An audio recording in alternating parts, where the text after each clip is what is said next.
What is up? Welcome back to another video, everybody. Today, and behind me, the 75-gallon tank. These peacocks are gonna be coming out of here. They've been getting way too big. They just stopped at a certain growth, so that probably means they're ready to come out of the tank. And they're gonna be going inside of my 200-gallon pond that is right outside. They're gonna be eating a lot more, gonna be growing a lot more, and once they grow out of that pond, then they're gonna be going inside of the big pond, so that's where they're gonna stay for the rest of their life, because these fish, these peacock bass, I believe, don't get much bigger than 24 inches is the size. Don't quote me on that, but I believe that is the size that these fish stop growing at. I forgot to say, I hope you all are having a great day.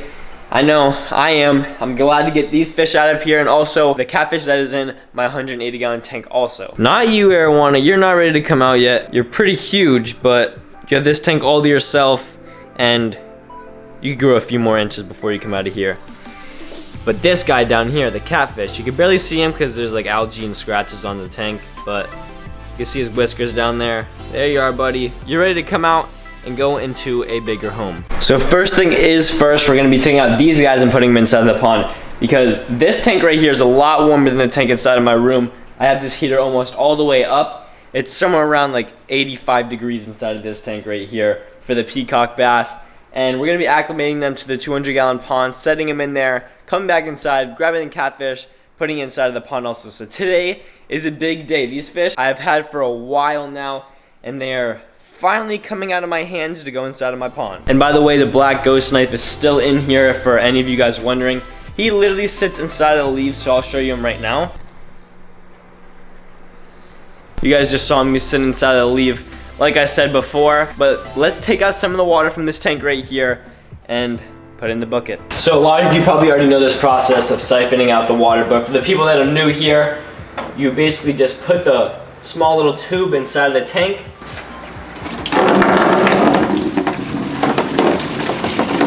And there you go. There's multiple different ways of doing this, but I find this the easiest way to do it.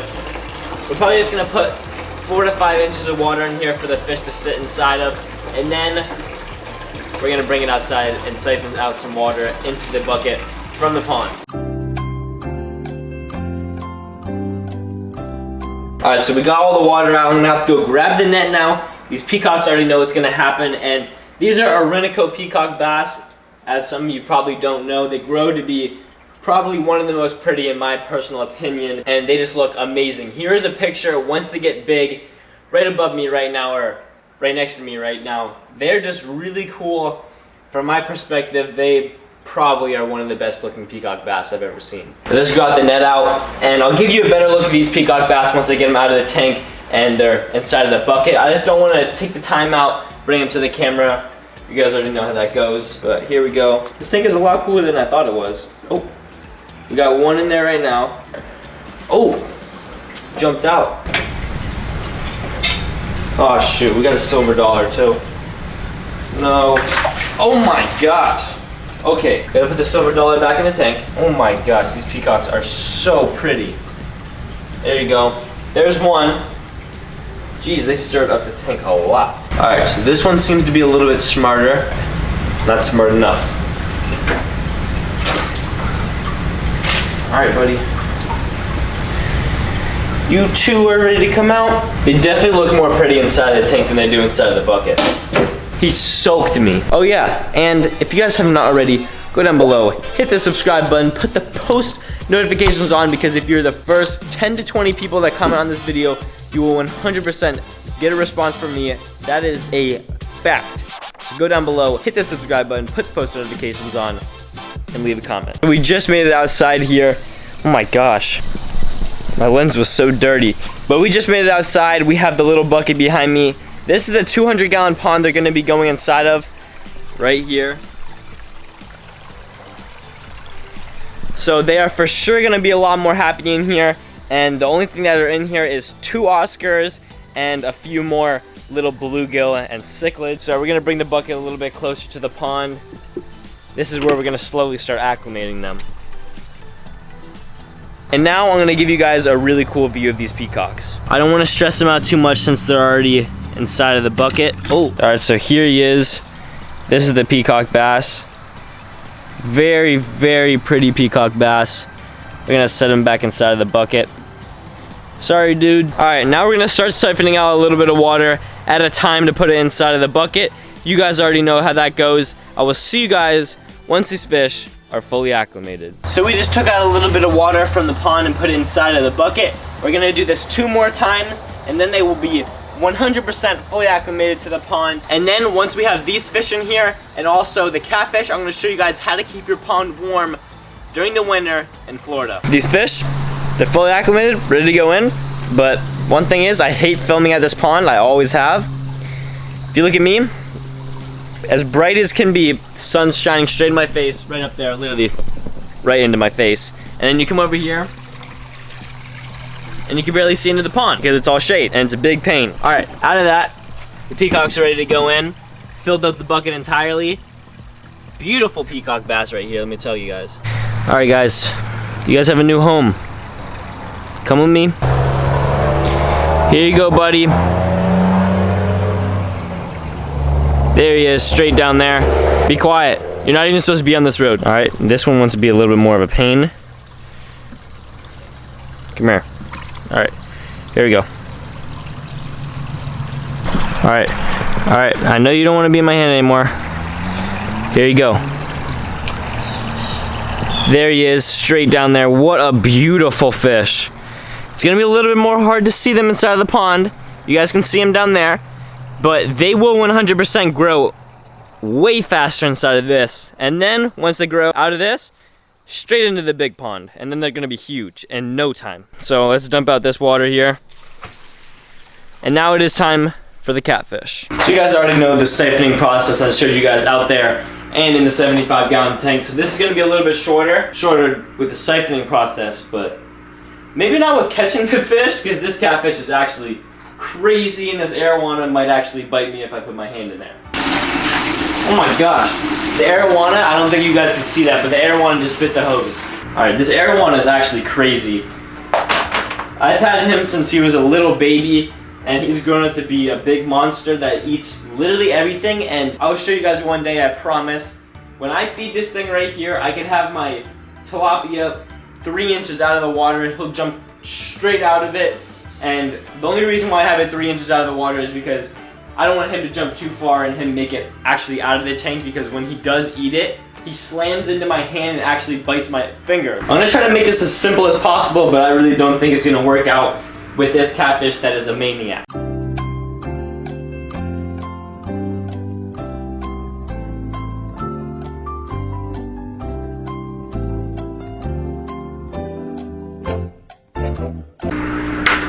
Alright, I got him now. This is gonna be a little bit more tough, because he is a lot stronger than those peacocks. Okay, buddy, okay. Alright, there he goes. He has grown a lot since I put him inside of this tank. Be aware, inside of the 75-gallon tank, he was only a few inches when I took him out and put him back inside of this tank, and he would eat every day, eat huge pieces of tilapia, the same exact size that the arowana would actually eat, and he would just grow so much, but he's gonna have so much better of a life inside of the 200-gallon pond out there. So this is my catfish. He's grown so much since you guys last seen him when I put him inside of the 180-gallon tank. Oh my gosh, all right. He does not want to be touched, so we're just gonna siphon out some water. You guys know how this goes. I just did it literally multiple times for you guys to watch. So I will get you when this fish right here is fully acclimated to the pond and ready to go inside, and then after that I'll show you guys what I mean by keeping your pond warm during the winter. 2 hours later. It has been the time this catfish needs inside of the bucket, and one thing I want to tell you guys before we put the catfish in is the peacocks are already eating the minnows that I have left over inside of this pond that were just breeding in here. So the peacocks are already eating. That's something very good. You guys don't see that very often. They've been in here for maybe 25 minutes, maybe a little bit longer. But now this catfish is ready to go inside of the pond. The only reason why you want to use your hands with catfish is so their fins don't get stuck. All right, here we go, buddy. Oh, the peacock was literally just about to eat. Okay, there you go. Catfish is in the pond. Heck yes, that is all I have to say. It has been so long since I've had catfish inside of this pond, like literally months and months of not having catfish inside of this pond. It feels awesome, because then that means that this pond is finally going to be coming back to life, It literally had barely anything, just the 2 Oscars and some cichlids, which are right down there. And obviously the mosquito fish that are just cruising around that the peacocks are gonna be eating. Oh, they're getting pretty angry. All right, so now going on, the camera got soaked again. For real? All right, so now going on to what you really wanted to know throughout this video is how to keep a pond warm during the winter, all right? So the first few things you're gonna need to have is a small pump, like I have right here. Small little pump. This is actually gonna have a little extension thing at the top, but this will do. That's like 200 gallons, I believe. Then the next thing you're gonna need is, obviously, we can get all this stuff off of here, but a small canister filter. Small little canister filter. These guys are not very expensive at all. And then the last thing that you're gonna need, well, obviously you're gonna need tubing that goes from here into here throughout these right here, is a heater. You're gonna need a heater to go inside of this, and the 200-gallon pump is perfect for this if you're gonna have a small little pond like I have right here. And over here, this is the way I'm gonna be heating these ponds during the winter to keep this pond a neutral temperature and this pond warmer than it is outside, probably somewhere around 75 degrees to 85 degrees inside of here. You're gonna put the heater inside of the small little canister filter, cut out a little tiny hole so that it can go inside of here, fit it, and put the top on, and plug in the pump that you're gonna have inside of your pond. The water's gonna go inside of here. Since it's such a small pump, there's not gonna be very much water going inside of here, so it's gonna be a little bit easier for the heater to heat up this water that's inside of your little canister filter than it would be to heat up your whole entire pond. And it could probably not heat up the whole entire pond unless you get a very expensive heater like I have for my 4,000-gallon pond, which is the big pond. That heater was $500. You don't want to spend $500 making this. This is probably somewhere around, I would probably say $25 to $30. This small little pump right here, maybe another 20 bucks. The heater, probably 30 bucks. So there you go. That's probably like $100. You're saving like $400. Or if you just want to make sure your pond is warm throughout the winter, this is a very, very good and easy way to keep your pond warm. And for everyone wondering how the mollies and everything are doing inside of here, they're doing great. The lay is pretty much on top of them, but the 2 big goldfish, you know, they're cruising right there. We got all of the mollies in here.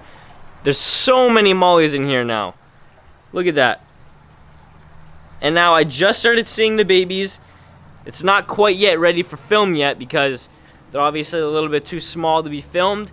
They're like in the little creases throughout the whole entire pond. There's only a few of them that I've seen, but throughout the next few months, there's gonna be a lot of mollies and platies inside of here breeding everywhere, and it's gonna be super sick. So stay tuned. Make sure to hit that subscribe button and put on your post notifications. All right, guys, so that is pretty much all I have for you guys today.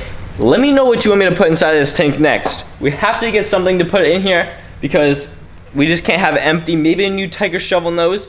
That would be very, very cool. I've been really wanting a new tiger shovel nose since all my catfish are growing out of everything. All we have left is just huge fish. So you guys are gonna be seeing the big pond very soon here. I promise you guys, you will be seeing the big pond soon. And let me tell you, all of the fish are almost 2 feet long inside that pond, if not 2 feet. It is absolutely crazy. The pacu are getting huge. The red tails, the tiger shovel nose, the hybrids. What else do we even have in there? Oh, the albino clown knife, the gar. It's just insane. That pond is huge. It has so many big fish in there. But this rounded enough the video. Thank you all for watching. If you guys have not already subscribed, if you guys are new here, make sure you guys go down below, hit the subscribe button, put the post notifications on so you guys can see my videos when they first come out. And if you're the first 10 to 20 people commenting on this video, you are 100% gonna get a response from me. Make sure you go down below and comment. And if you can't make it this time, make sure you subscribe, put the post notifications on so you guys can do it next time. But without further ado, I will see you all in that next video.